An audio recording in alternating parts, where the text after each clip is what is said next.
Can this situation be considered a national security issue? It is a national security issue because none of us is safe. Once you have that level of crime that is going on in our society, once you have the level of imbalance with those who have and the have not, none of us is safe because they're going to attack us, you know, from at some level. Either stealing from us, either killing us, meeting us on the street, feeling they have to have what we have without going through what we went through to get it, you know? And the beat goes on. What you, in your opinion and experience, can be done to address this serious epidemic at governmental and community level? What I've been doing, for instance, when I go into a community to work with people, you look at, first of all, job opportunities. How can I help to create jobs within this community? How can I motivate people to want to work? How can I let them see what resources they have that can be monetized? Then I also look at the children, who they're rearing, who they're raising. What activities are there to help these children? What activities are there to help the parents know how to parent? Because a lot of people really don't even understand child development. They don't know the stages of development that their child would be going through from birth. So they make a lot of errors. We're having a lot of young people becoming parents, and they don't yet know their children themselves. And they don't know yet how to raise a child and what to expect, what to give that child at what age, what behaviors to encourage, what to let go. You know, what is expected of this child at a certain age. So I look at parenting.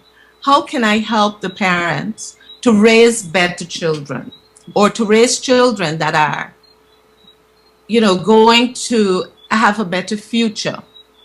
I look at what education programs exist in that community and try to make adjustments there. And I'll tell you about some of what I've been doing there. At health, what social development activities take place in the community, if there's any at all, and what kind of facilities, what kind of services are offered to people within the community, health services, for instance. You know, is there a clinic? Is there a medics? Is there any kind of service of a particular standard within the community? I go into a community, let's say in a riverine community. Let's pick an Amerindian community that I'm working in Region 5. It's the only Amerindian community there that one can call a reservation, Maracaibo, for instance. You go in, there is no high school. There is nursery, there is primary, but there's no secondary education. So from 11 to 12 and older, there is no provision for, let's say, about 290 children. within that community, which is 90 river miles away from the coast, from Maikoni. Then, so you have 11 and 12-year-olds coming out with nothing to do except what the parents could find for them to do. Not much in economic activity, except for logging, because it's forestry there as one of the economic ventures that you could get into, forestry. In an Amerindian community, of course, you will find people growing cassava and some pineapples, for instance, in this community. But you don't see agriculture as the mainstay when you have such arable land, you know? And you don't see the economic activities taking place in such a community. So what do people do? There's a lot of doing nothing. And then you get into behaviors that don't help to lift your life out of where you are, because girls will get pregnant or they will contract sexual diseases and so on. There are lots of unfavorable things that you can imagine can happen in a situation like that. So in a community like that, the first thing that I want to do is to develop a training program for children post 11, 12. For those who cannot go out to Maikoni to go to school because the dorm doesn't have enough room or space to hold children who can get into schools on the coast.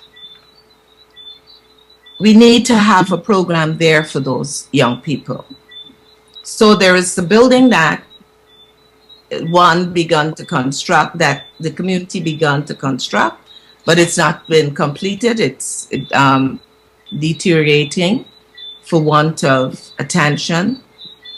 That can be turned into a technical school, for instance, that you can turn that into a school to help people to find jobs, to get skills, to find jobs, not only the basic academic subjects of English and math and reading and literature and the science subjects and good things like that, but to find practical activities so that they can move from there into an economic activity. It would also help to not only work with the children, to educate the children who are 11 plus, but the adults too can come in the evenings and get some skills, processing, how to process some of the lumber that they have, perhaps, to move it into some kind of manufacturing entity. To also have the women expanding in cassava, you know, making cassava bread, the casrib, farine, and all the other things that we can do with cassava that people don't even know yet or haven't done it yet. You can use this center for processing and for helping to move cassava away, upwards of what they now do with it, to increase some kind of productivity.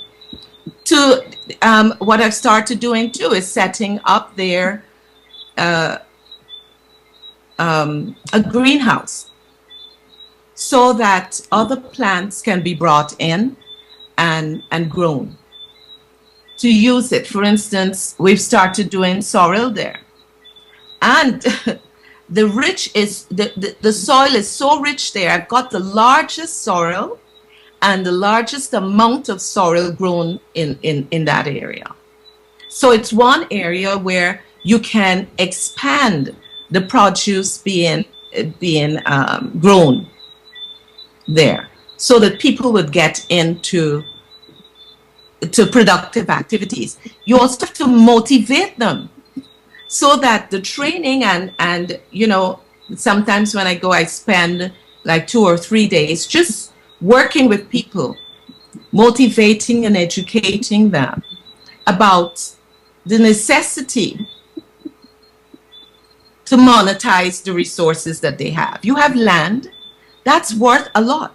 You cannot be poor when you have land, is my motto. You are wealthy, so let's make it money. That's one of the things, you know, that we can do. We want to bring housing for people to move closer to the center where they can have access to even nursery or primary school, because the farther away they are from the center, Morakabai, you see, they have difficulty getting to school when there's rain because they travel by boat from point to point. To get to where the school is, children have to travel up the river a couple of miles by canoe or by some boats. And if the water is too high, they have difficulty. If it's too low, then it takes hours to get there. They may never get there to school on time.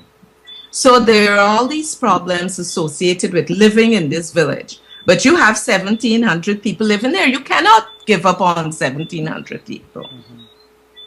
They are worth the time and the money and the effort What are to some put of, into 1,700 Guyanese people. what are some of the challenges And you those children. what are some of Sorry? the